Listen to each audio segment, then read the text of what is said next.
right. Good morning, Ollie and O. Great to see you. How are you? Good morning, Jeff. Awesome. Welcome to Unscripted. So I'm not going to hit you with any really tough questions, but we'll have fun, and we've got about a half hour. So let's jump in. And maybe just for folks who don't know the story, Ollie, it'd be helpful to give folks the backstory on Belong and how you guys came to create this amazing business. Yes, absolutely. So we, O and I partners, were both immigrants to the United States. We met in 2013 as we were creating our previous company, which was operating in a used car market.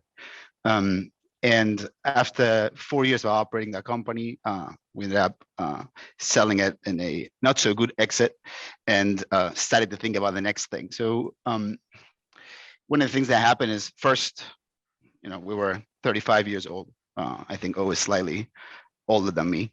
And you look way younger. Don't worry. Every year. The makeup. And we were still renting, great Bay Area,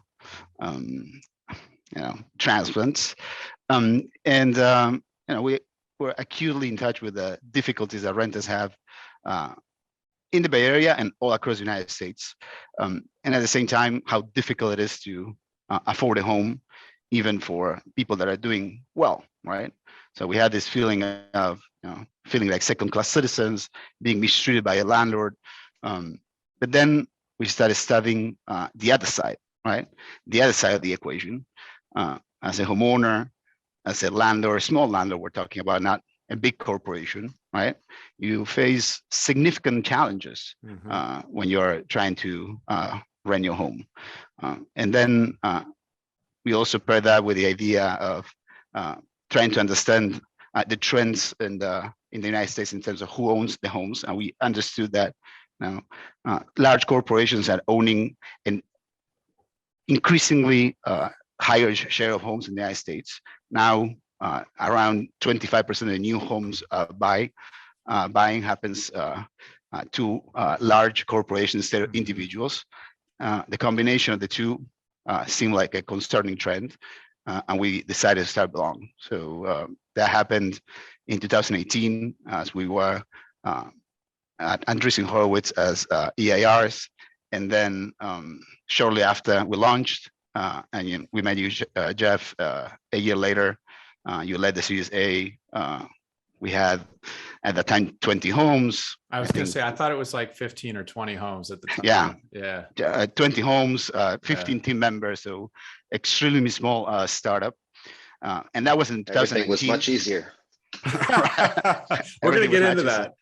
Right. Yeah. And then the company quickly, grew. We went through COVID and lockdowns and all the craziness of the market shutting down for 3-4 months and coming back really quickly. But here we are. We're announcing our CEC today. It's an $80 million round. And we still feel that, the journey just started. Yeah, it's such an amazing story. And I love how it started from you guys feeling the personal pain of being renters, in one of the most expensive places to live in the world. But something that so many people have felt, but didn't, they don't take that next step of, hey, I want to go solve that problem. I love the fact that you guys jumped in with both feet into a hard category, but annual single family rent, or just annual rent every year, residential rent in the US, I think is $400 or $500 billion a year. I mean, this is an enormous category that there really hasn't been any. I mean, has there been any venture capital backed companies that have gone after this space? I know there's a lot of sort of small regional mom and pop type players, and obviously you have the big players like Blackstone that have come in and bought up a lot of the properties, but really I don't think anybody's tried to tackle it the way you guys are. Absolutely. So this is it's a market that lives in the analog world, and what we do very differently is that we focus on the people, right? So traditional approach of property management, let's say, is to you have a property that you serve, right? The homeowner or the tenant, landlord and tenant are an afterthought.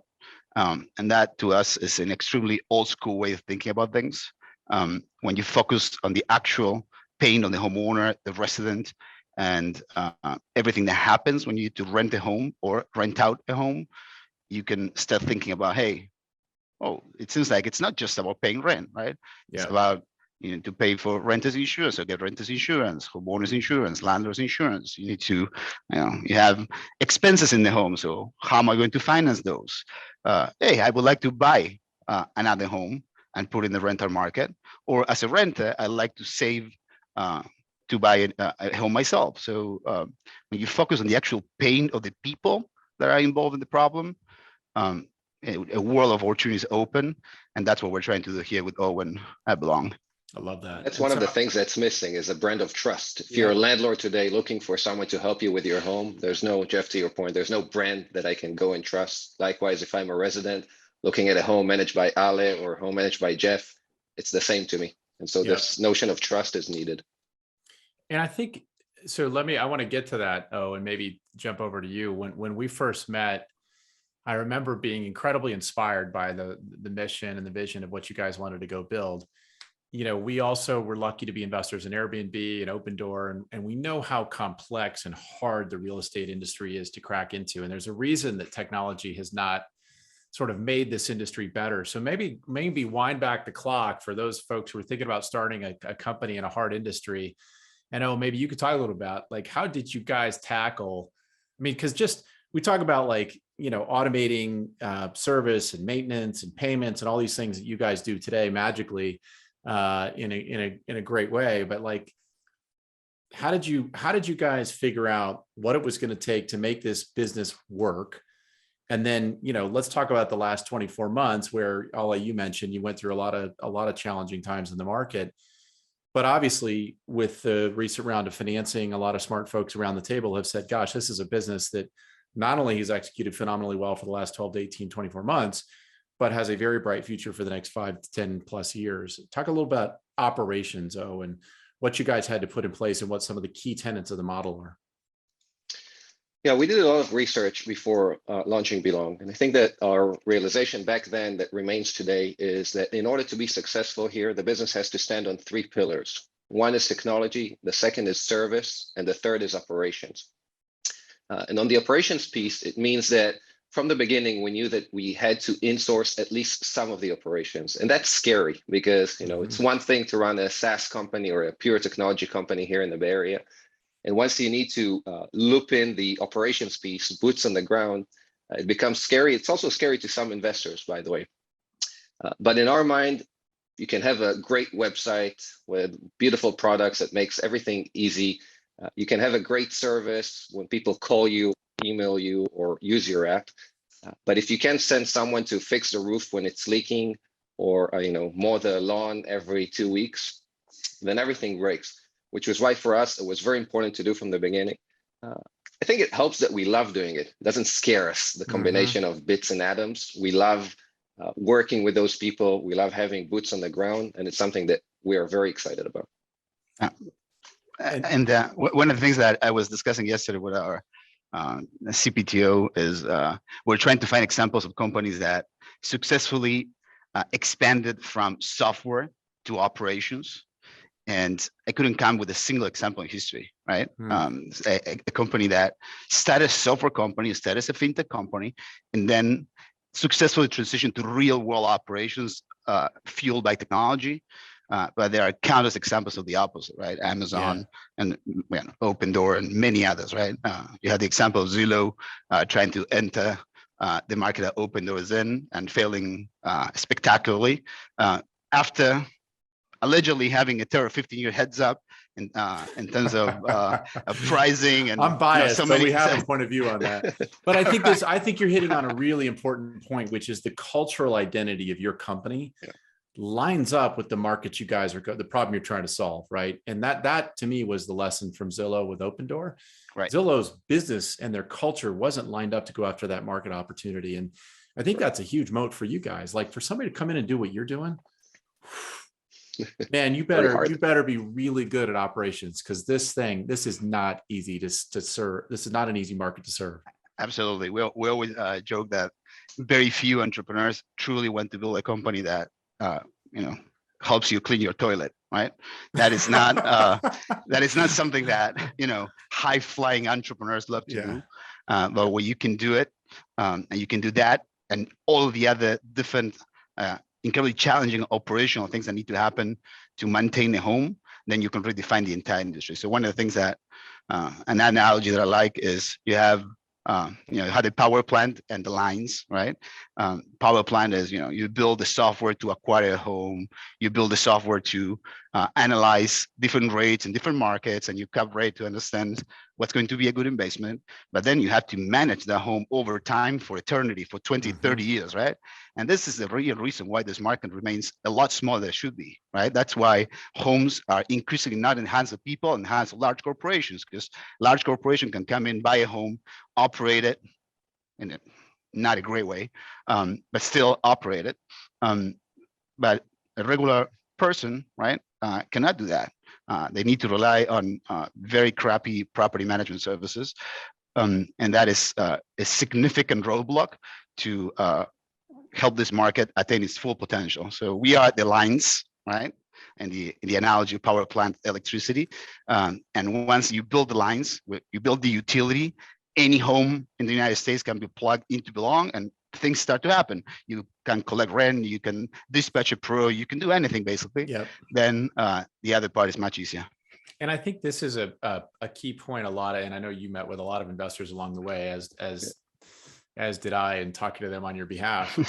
This is a part that a lot of people missed, right? They just thought you were digitizing property management, and what they didn't grasp and still don't grasp is this idea of unlocking a bigger market, a bigger TAM, of creating your own supply of homeowners who want to have their properties managed by Belong. And there's such a big, everything from the data and analytics that you do to understand property values and rental values to the obviously the fintech opportunity there that we're just starting to scratch the surface on.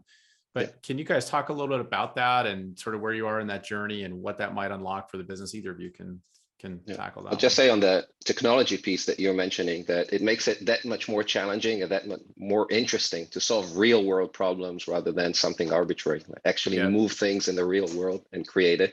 And that also creates the opportunity, right? Starting with the rental transaction. And the reason we started with the rental transaction or property management is twofold. One, it's a problem that we were trying to solve for ourselves, as we discussed. But two, it's where you can build a lot of trust. Specifically the homeowners who we are going after, what's called the accidental landlord, not professional investor, but someone who moved away to a different opportunity, someone who's upsizing or downsizing. To them, it's not an asset. It's not even a home. It's my home.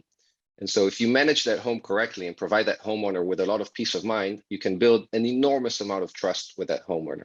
Likewise, with our residents, again, it's not just a place. It's literally my home. It's where my kids sleep at night.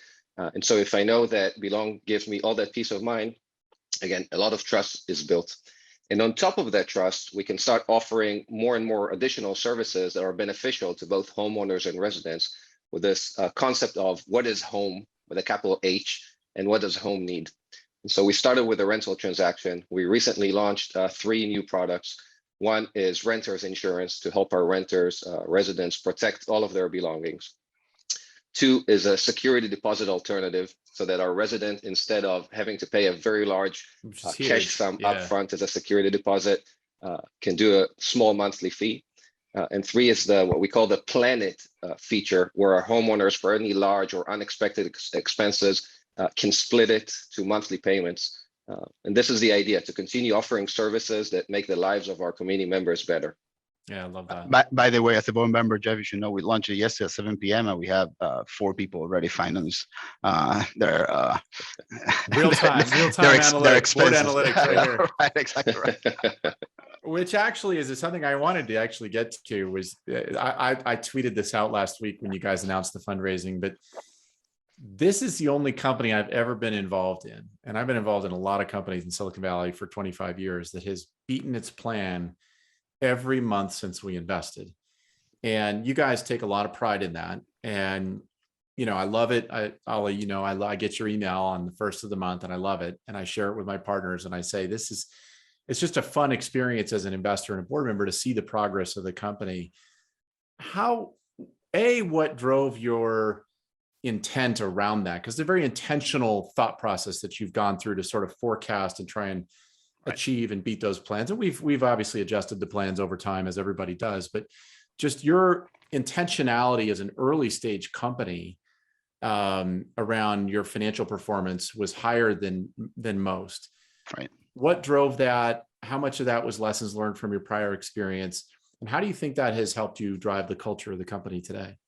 Yeah, so that's an excellent question. Thank you. So one of the things I think I personally learned from my previous experiences, when you're in the operations business, you need to have certainty and ability to plan across the board. So when you need to dispatch a pro, to my previous example, to clean a toilet or fix a toilet at 9 a.m., the pro needs to arrive at 9 a.m., right? Mm-hmm. And in order to do that, you need certain culture in the company, certain operating procedures and certain way of operating, right? And that obviously comes from all of the leaders of the company, but especially I think the CEO of the company, right?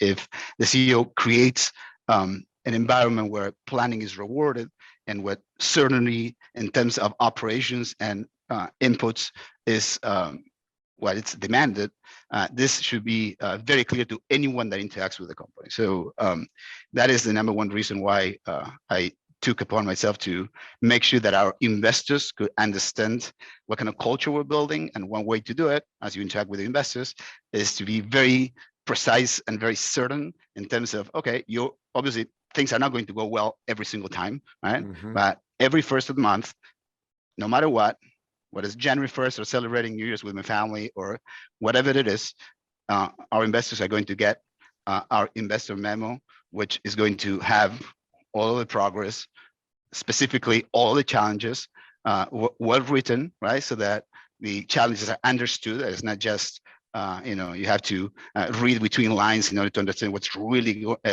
happening, right? The entire thought process and how we're trying to solve it, right? And you, just to be clear for folks, we invested in 2019 led the Series A. Right. I mean, you've been doing this since the Series A. Maybe you were doing it before then. Right. But this isn't something that just picked up once you had a finance team. This is something you guys were personally doing from day one. We were doing for amazing from the very beginning. Since we got the first check pre product, we were every first of the month sending this out.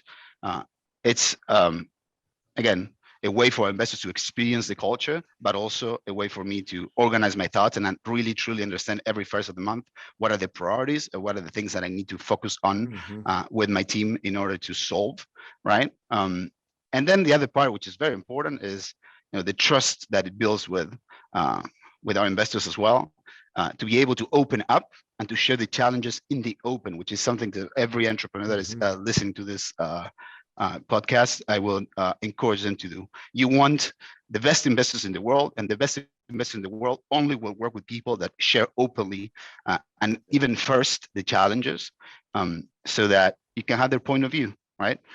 That's what's guiding the management style, and I think what you hopefully experience on the other side. We have a 100%. partner, a vendor who we work with, which I think encapsulated well. He shared one of our updates about this funding, and he said, this is a company that unapologetically pursues excellence. And it starts with knowing that our customers demand a lot from us. And in turn, we demand a lot from ourselves. We demand a lot from each other. We demand a lot from the team. And we're not apologetic about it. This is what it takes to build a great business. And how did that, so let's talk a little bit about, because you obviously had your prior experience and now you guys have this company. And I always find that oftentimes, and as you know, I had the same personal experience with starting a company that raised a lot of money and failed. And I find that repeat founders are a little more oftentimes thoughtful and also appreciative of the moment they're in, because they realize how hard it is to build a company. Absolutely. One of the reasons you also are open with your board is you're like, hey guys, we know it's hard, it's hard, so let's put it all out there and figure it all out together. But how have you handled that with the team, your execs? And I'm particularly thinking about right now as we head into some choppy waters in the market. I actually think one of the interesting things about Silicon Valley is we went through COVID. Everybody felt the pain of COVID, when it really hit in March of 2020. And so I think teams are more resilient than they would be otherwise. But we're now heading into a choppy market that many folks had not seen before, with valuations coming way down, et cetera. What communication are you doing with your team, and how are you preparing them for changes in the market? And obviously, the business is doing incredibly well, as are most of the private venture-backed tech companies continue to do extremely well. It's May 24th. we haven't seen any slowdown yet, but it could come. Absolutely. So again, it ties down to the kind of culture that I think it's all related to culture and the kind of corporate culture and the kind of business culture that you want in the company, right?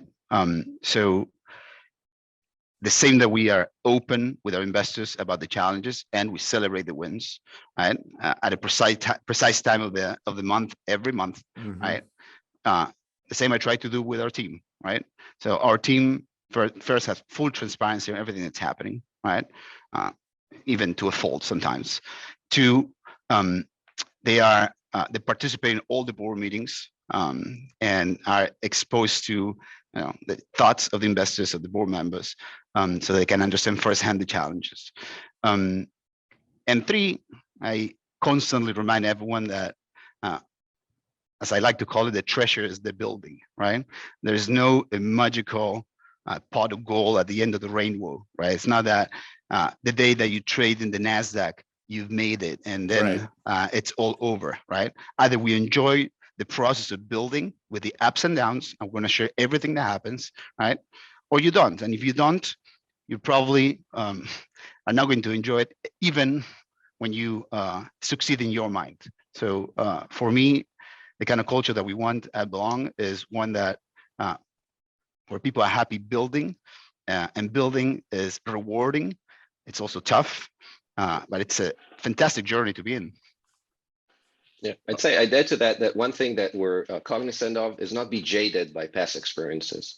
And so, we can look back and identify mistakes that we made and obviously fix them this time around. But in some ways, it reminds me of parenting. As a parent, you're more experienced, but you need to let your kids. I got a lot of that. 4 kids. Yeah. You need to let the kids make their own mistakes. So, you should definitely stop them from doing something that they get killed or kills the company. Like, by no means put your finger, in the electric socket, but you should also let them explore, not only because it's good for them, but also you don't have all the answers. And sometimes they will surprise you and find things that you didn't know exist.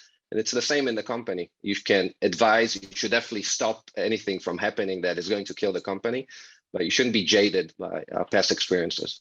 Absolutely. Let me ask you guys another question, which I hope you don't mind. Is I've been super impressed with your ability to recruit senior talent to the company. And as you mentioned, Ale, you've got those folks involved in the board meetings, so we get exposure. Obviously, we're often involved in the recruiting processes, and I see that across a broad portfolio of companies. I just feels like you guys have been able, and this is not a mission or a purpose or a company that I think a lot of people go out into the wild and say, hey, I want to go do this. So how have you done that recruiting? How have you sold people on the opportunity? And how have you built what I would consider a very strong team, particularly for the stage that the company's at? Yeah. So I think you're touching all the important points here. So the number one guiding principle is how I see my job as the CEO of the company, which is I am not a firefighter. Right. I don't even manage the fire department. Right. My job is to build fire departments. Right. Basically. So anytime I'm involved in a fire, it means that I personally have failed at building the fire department that takes care of it. Right. So I started with that premise. Right. And with that, and obviously together with my partner Owen here, we've been thinking about what are the call it fire officers of fire chiefs that we need for each of the very important departments that we have that take care of an aspect of Belong. You pair that with the idea that you just start early, right? You always want the executive that is going to be great for the next 24 months. You don't want the executive that's going to be great 4 years from today, but can't scale down. And then the other very important component is we always look for people that have a lot of executive experience, but have founder mentality and hunger, right? Hunger is an important, very important component of anyone that's in the Belong team. We are hungry entrepreneurs. I am a hungry CEO, and I want every one of the people that work at Belong to have hunger for building, hunger for success, hunger for doing good for the world, right? If I don't see that hunger, we don't do it. And then finally, I think the best companies are those that, are a well-kept secret, right? At some point, obviously, that secret needs to come out, right? But that's basically how we start every conversation. We start with a really well-renowned chief product officer, and they come to the meeting with low expectations. Yeah, another prop tech, some sort of company that I'm not interested in. And then when they understand the kind of problem that we're solving, the kind of culture that we have, the real in and outs of what we're building, they get extremely excited. So in that sense, it becomes easier. So it's a matter of getting those folks in the door with low expectations about what they're going to encounter, and then be blown away by the opportunity. And then I think that's going to be a metaphor of what's going to happen with Belong and our customers, and as we continue growing. It's funny. I've had that experience with every candidate I've interviewed for you guys. Right. I ask them, how are you thinking about the opportunity? And they say, when I first started talking to them, I wasn't sure. And now I'm really excited about it. And then, they have a whole bunch of questions about how big is the market and what about this and what about that. But I love that idea of sort of like, they come in with low expectations, and then you get them really excited over the time they spend with the two of you and the rest of the team. That's the best ideas, the non-obvious cool thought ones. process. Yeah, I think after talking with one of us, you see it, right, and you really see the missing piece in the puzzle, right? We have come to accept that owning a home is going to be a terrible experience, and I better not do that, or that renting a home needs to be a sacrificing second-class citizen experience, and that there's no reason whatsoever why it should be that way, right? Yeah. We can fix it. We're going to fix it. We're fixing it, and there's a lot of people that get very excited about those kind of ideas. Hello, that's me. We love it. We love what you guys are building. It's been my favorite, people always ask me, what do you love about your job? I mean, my favorite part of the job is this, right? You get to back incredible people really early who say they're going to go do something that nobody else sees, and then they go do it. And it's just fun when the market sort of, as you know, the market over time says, oh yeah, that I know Belong. That's amazing what they're doing. I remember the website in the early days just had a couple of homes on, and now you go on there and it's incredible. And it'll just keep growing market by market by market. And I hope more people around the country get a chance to either own a Belong home or rent one. And it's cool that you're serving both of those communities. So there will come a day in which I think people will say, how was renting or owning a home before Belong? I'm convinced of that. And that's because, we're starting from a starting point that is horrible, right? So if you can imagine your life without Uber or Lyft, or you can imagine your life without DoorDash, or Deliveroo, or the great Airbnb, delivery company, Airbnb, Square, buying or selling a home without Open Door, right? It's almost unimaginable today, and I'm pretty sure, convinced that people will say, I don't even know how I rented a home before that. PDFs. I love it. I love it. What is this? A check? I love it. I'm in. I'm in. Right. I'm in. Well, we're thrilled to be part of the journey, guys. And like I said, I've just been so impressed with everything you've done over the last 3-4 years. And I think also important to share with folks that there's a certain level of humility, and it is hard. I mean, you've also had your low points, right? There's the fundraisers, which everybody says, oh, that's great. But how many times did you have low points where execution was challenging, or you had to fire someone, or the fundraising climate was challenging? So it's been fun to watch you guys persevere through all of that, and appreciate you coming on and talk about it. Absolutely. Thank you, Jeff. And I always say that we can do it because we have people like you supporting us and letting us do our best job. So that's important to mention. Awesome. Here. Thanks, guys. Onward. Thank you. Thank you, Jeff.